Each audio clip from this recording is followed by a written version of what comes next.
Hello students, ये second part है। कल तक हमने सेकंड जनरेशन कंप्यूटर्स तक डिस्कस कर लिए था, पेज नंबर 7 तक। तो पेज नंबर 8 से स्टार्ट करेंगे, ठीक है। Third generation computers. तो थर्ड जनरेशन कंप्यूटर जो होते थे, चलिए मैं फर्स्ट जनरेशन से आपको बता देता हूँ। फर्स्ट जनरेशन कंप्यूटर 1942 से 1955 तक बने थे, ठीक है। 13 ईयर, 13 साल, ध्यान रखिए इस बात को, ठीक है। तो जनरली क्या होता है कि कंप्यूटर में इनपुट डिवाइस, आउटपुट डिवाइस और स्टोरेज डिवाइस यूज की जाती हैं। तो इनमें क्या होता था कि इनपुट आउटपुट डिवाइस की जगह पे इनमें यूज होता था वैक्यूम ट्यूब्स। वैक्यूम ट्यूब्स एक डिवाइस होती है, आगे आप जब 10th और 11th में पहुँचेंगे तो आपको पता चलेगा वैक्यूम ट्यूब्स क्या होते हैं और कैसे दिखते हैं, ठीक है। तो इनमें क्या यूज होता था इनपुट आउटपुट की जगह वैक्यूम ट्यूब्स, ठीक है। और मेमोरी की जगह इनमें यूज होता था पंच कार्ड। एक पंच कार्ड होता था मेमोरी, आप उसकी पिक्चर देख सकते हैं गूगल पे।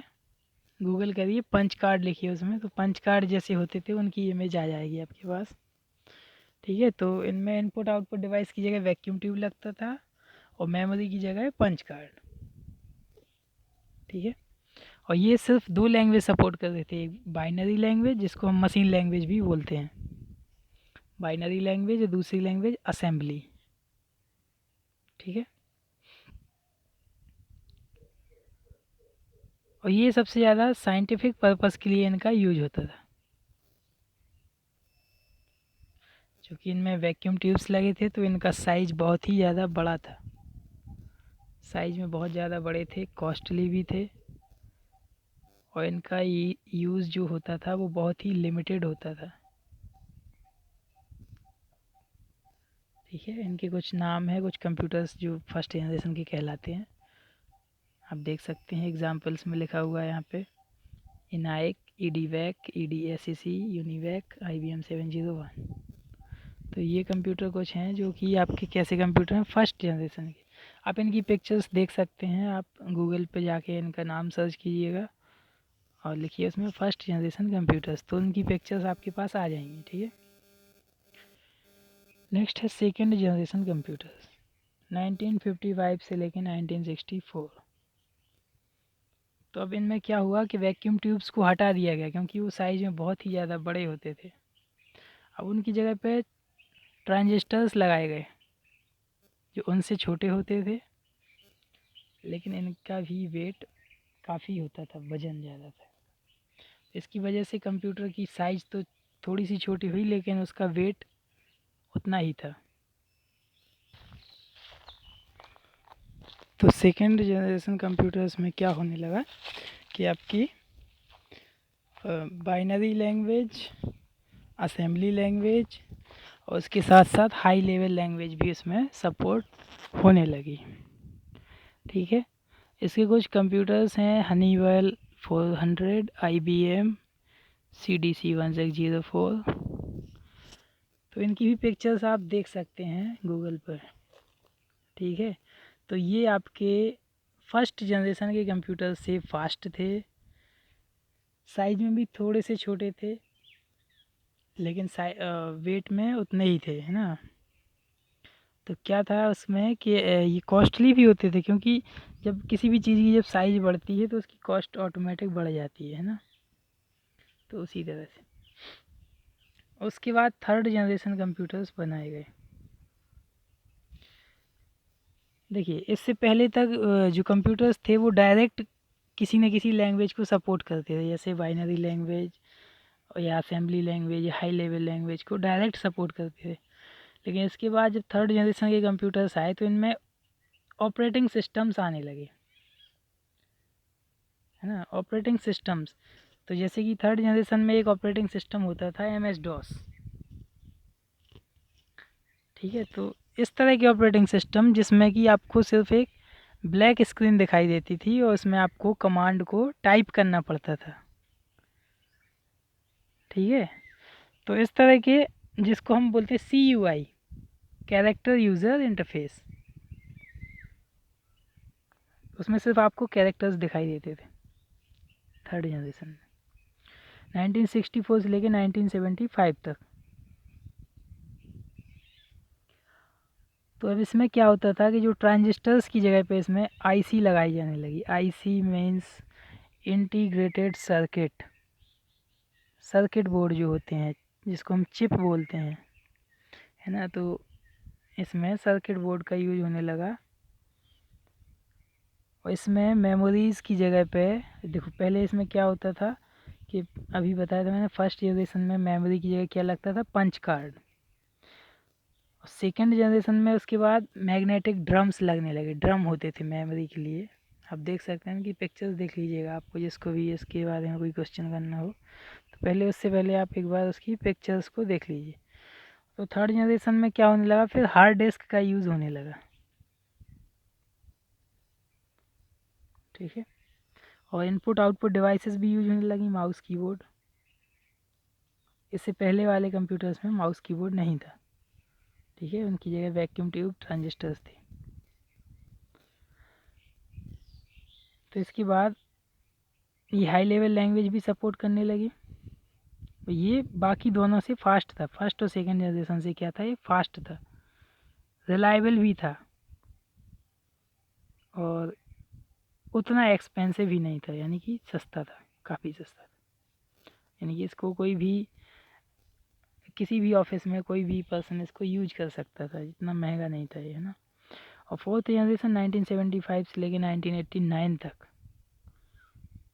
ये कंप्यूटर आपने भी देखे होंगे फोर्थ जनरेशन के, जिसमें बहुत ही बड़ी साइज़ का मॉनिटर होता है, बहुत ही बड़ा CPU होता है साइज में, जिसको हम यहाँ से वहाँ नहीं ले जा सकते इजीली। वो होते थे फोर्थ जनरेशन कंप्यूटर। इसमें भी IC लगती थी, लेकिन इसमें बहुत ही छोटी साइज़ की IC लगने लगी थी। इसमें ऑपरेटिंग सिस्टम्स भी सही वाले डलने लगे थे, जो कि आपके GUI को सपोर्ट करते हैं, ग्राफिकल यूज़र इंटरफेस, क्योंकि उनको यूज़ करना आसान होता है। उसमें आपको ऑप्शंस दिखाई देते हैं, आपको सिर्फ क्या करना होता है, क्लिक करना होता है ना। आपको जो आइकन्स वगैरह दिखते हैं, जो भी आपको स्क्रीन पे दिखाई देता है ग्राफिक्स, उसको हम बोलते हैं GUI। तो फोर्थ जनरेशन कंप्यूटर्स GUI को सपोर्ट करने लगे थे, उनको चलाना भी आसान था, ठीक है। जैसे कि इनमें विंडो XP, विंडो 98, ये सारी विंडोज़ इसमें डलने लगी थी फोर्थ जनरेशन में, ठीक है। तो इसके कुछ कंप्यूटर्स थे, IBM, एप्पल का भी एक कंप्यूटर आया था, है ना। इस तरह की बहुत सारे कंप्यूटर्स इसमें आते हैं फोर्थ जनरेशन के अंडर। नेक्स्ट है फिफ्थ जनरेशन, जिस जनरेशन में हम अभी चल रहे हैं हम लोग, वो कैसे कंप्यूटर्स हैं, फिफ्थ जनरेशन के। इनमें भी IC यूज होती है, लेकिन इसमें जो बहुत ही कॉम्पैक्ट और टिनी, यानी कि बहुत ही छोटी, हम कह सकते हैं बहुत ही छोटी छोटी IC यूज होती हैं। और ये कंप्यूटर्स जो फिफ्थ जनरेशन के कंप्यूटर्स हैं, ये रिचार्जेबल बैटरी से ऑपरेट किए जा सकते हैं, बहुत ही कम पावर इनमें लगता है, इनमें इंटरनेट भी चलाया जा सकता है, ठीक है।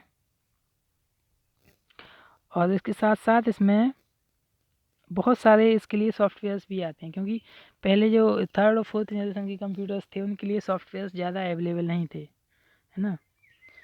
लेकिन अब जो फिफ्थ जनरेशन है, उसके लिए हर एक चीज़ का अलग सॉफ्टवेयर डेवलप किया जा चुका है ना। हम कोई भी सॉफ्टवेयर इंस्टॉल करके वर्क कर सकते हैं, और ये बहुत ही ज़्यादा फास्ट होते हैं, पोर्टेबल होते हैं, हम यहाँ से वहाँ उनको ले जा सकते हैं, और सस्ते भी होते हैं, ठीक है। और इनको ईज़िली आप किसी भी ऑफिस में, कहीं भी, कोई भी अपना पर्सनल कंप्यूटर भी ख़रीद सकता है ना, बहुत ही सस्ते होते हैं, क्योंकि ये, तो आजकल जो भी कंप्यूटर चल रहे हैं वो कैसे हैं, फिफ्थ जनरेशन के कंप्यूटर्स हैं। और कई जगह हमें फोर्थ जनरेशन के कंप्यूटर्स भी देखने को मिल जाते हैं।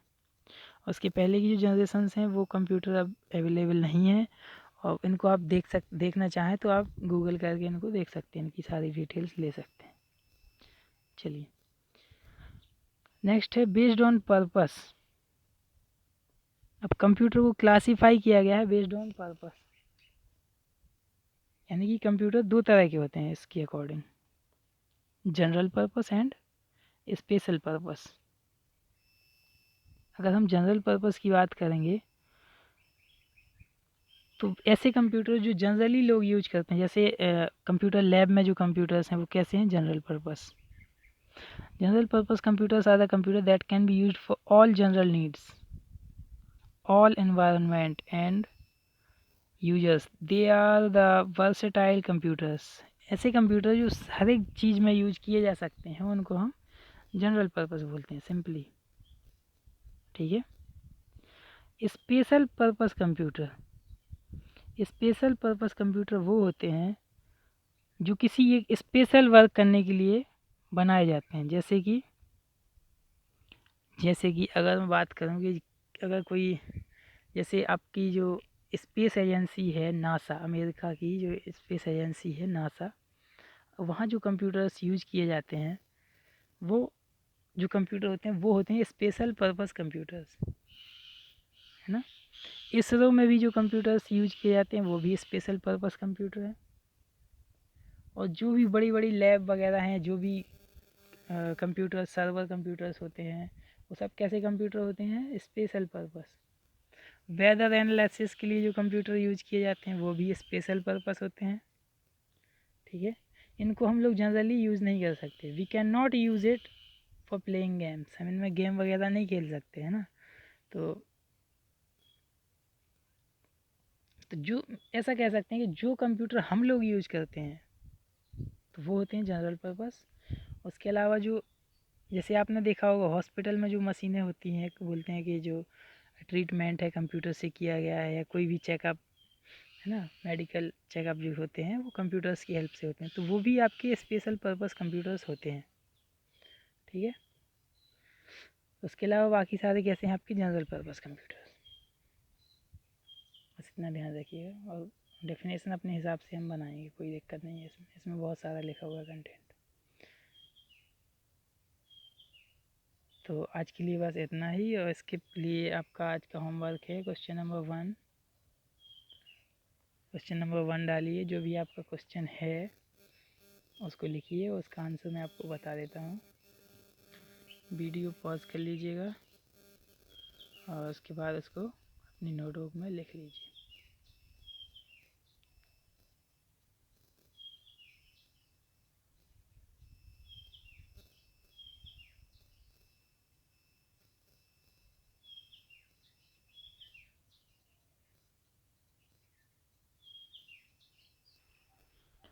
होमवर्क आपका क्वेश्चन नंबर 1 है, उसका आंसर आपको खुद से लिखना है। ठीक है। और उसके फीचर्स, अगर हम फीचर्स की बात करें तो जो कैरेक्टरिस्टिक्स हैं आपकी, वही उसके फीचर्स होते हैं। ठीक है। तो फीचर्स में आपको सिर्फ हेडिंग लिखनी है। आपको पहले हेडिंग डालनी है फीचर्स ऑफ कंप्यूटर, उसके बाद आपको पॉइंट वाइज उसके फीचर्स लिखने हैं। ठीक है।